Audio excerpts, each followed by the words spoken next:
আমাদের ইসলাম কত সুন্দর। ইসলাম বলে তুমি খাবারে ফু দিয়ে খেও না। বিজ্ঞান বলে ফুতে আছে কার্বন ডাই অক্সাইড, যা খাবারে পড়লে খাবার বিষাক্ত হয়ে যায়। ইসলাম বলে নারী তুমি ভ্রু প্লাগ করিও না। বিজ্ঞান বলে ভ্রু প্লাগে নারীর মৃত্যুও হতে পারে। ইসলাম বলে তুমি শূকরের গোশত খেও না। বিজ্ঞান প্রমাণ করেছে শূকর খেলে এর সম্ভাবনা বেশি।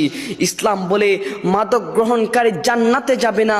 বিজ্ঞান বলে মাদক স্বাস্থ্যের জন্য ক্ষতিকর।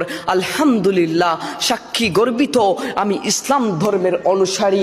মনে রাখবেন, আজকের এই 2024-এ এসে বিজ্ঞানীরা, সায়েন্টিস্টরা যা আবিষ্কার করছে, 1500 বছর আগে আল্লাহর রাসূল সাল্লাল্লাহু আলাইহি ওয়াসাল্লাম তার মুখনিসৃত বাণীতে এইগুলা বলে গিয়েছিলেন, এইগুলা বুঝিয়ে দিয়ে গিয়েছিলেন। হায় আফসোস, আজ মানুষ ইসলাম থেকে দূরে সরে গিয়ে বিজ্ঞানকে বিশ্বাস করে।